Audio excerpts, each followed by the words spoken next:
काँग्रेस खासदार कल्याण काळे यांच्या कार्यालयासमोर भाजपचे निदर्शने, तर काँग्रेस कार्यकर्त्यांकडून घोषणाबाजी, पोलिसांकडून दोन्ही कार्यकर्त्यांना रोखण्याचा प्रयत्न. दिल्लीतील विद्यार्थी आंदोलनावरून जालन्यामध्ये काँग्रेस आणि भाजपचे कार्यकर्ते एकमेकांसमोर आल्याने मोठा गोंधळ निर्माण झाला. पंतप्रधान नरेंद्र मोदी यांच्या निवासस्थानाबाहेर राहुल गांधी यांनी केलेल्या आंदोलनाचा निषेध म्हणून जालन्यात भाजप कार्यकर्त्यांनी काँग्रेस खासदार कल्याण काळे यांच्या कार्यालयासमोर निदर्शने सुरू केली. दरम्यान कार्यालयात उपस्थित असलेल्या काँग्रेस कार्यकर्त्यांनी याचा जोरदार विरोध करत भाजप विरोधात घोषणाबाजी केली. या घोषणाबाजीनंतर दोन्ही कार्यकर्ते एकमेकांसमोर आल्याने परिस्थिती चिघळण्याची शक्यता निर्माण होताच पोलिसांनी हस्तक्षेप करून या दोन्ही पक्षांच्या कार्यकर्त्यांना बाजूला केलं. दरम्यान या घोषणाबाजीमुळे काही काळ या ठिकाणी तणाव निर्माण झाला होता.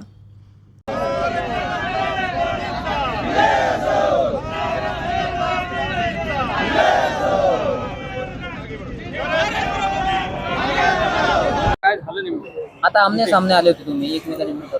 आम्ही एकमेकांच्या विरोधात नाही. हे कार्यालय कोणाचं आहे? माननीय काँग्रेसचे खासदार कल्याणराव काळे साहेब. त्यांनी जर त्यांना काही लोकशाही मार्गाने आंदोलन करायचे असतील तर कलेक्टर ऑफिस आहे.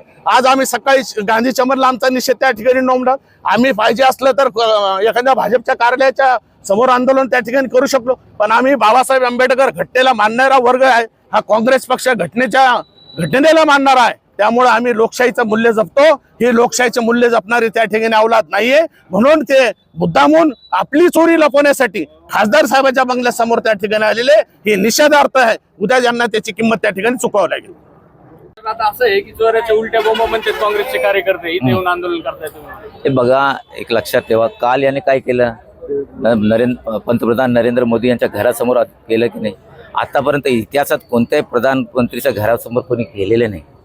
ठीक आहे, जंतर मंतर असेल, सांसद असेल किंवा पार्टी कार्यालय असेल तेव्हा तिकडे होतात, पण आता पहिल्यांदा हे पांडा ते त्याचा निषेध म्हणून आम्ही त्या काँग्रेस पार्टीच्या कार्यालयासमोर, विशेष म्हणजे कल्याण काळे जे खासदार आहे त्यांच्या कार्यालयासमोर आम्ही आज आंदोलन केलेलं आहे आणि प्रत्युत्तर म्हणून दिलेलं आहे. आणि बघा, ठीक आहे, विद्यार्थ्यांचं आंदोलन आहे.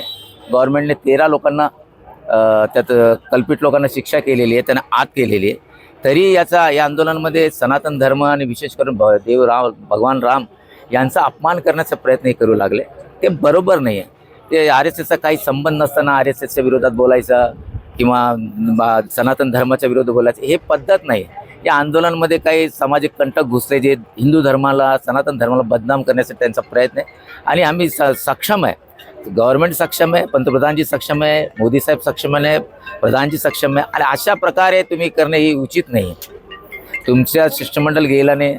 आणि बघा, जे कॉकरोच पार्टीचे 3 लोक आहेत, त्या 3 पैकी एक दह्या म्हणून जे प्रवक्ता होता तो काल तर मस्त फिरत होता शॉपिंग सेंटरमध्ये, इकडं तिकडं बर्गर खा राहतो आणि इकडं लोक मार खाऊ लागले. म्हणजे लोकांना त्रास होतात आणि तेवढं बर्गर खाऊ लागले. हे प्रकारमध्ये चाइल्डिश पण आहे. याबद्दल एकच बोलतो, जहाँ टूटना था वहाँ नहीं टूटे, जहाँ भी टूटे बहुत कम टूटे, इश्क में आज वो भी दिल लगाने आए जिनके भी दूध के दांत नहीं टूटे.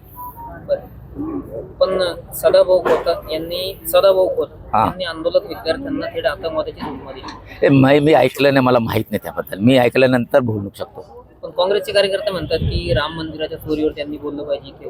हे बरोबर, एक बरोबर. मला हे विचारायचं, राम मंदिराला 10 रुपये दिले का? मी काँग्रेसमध्ये असताना 9 लाख रुपयाचा चेक दिला होता राम मंदिराला. माझ्याकडे चेक आहे. यांनी दिलं का कोणी? ज्यांनी पैसे दिले त्यांचा काय सगळा अधिकार आहे? मला सांगा ना, त्यांनी 1 रुपये दिले का या लोकांनी? मला त्यांना अधिकार काय? आणि राम मंदिरमध्ये चोरी जी झाली ते लोकांना पकडले नाही, त्यांच्यावर कारवाई झाली ना. असं नाही की झाली नाही.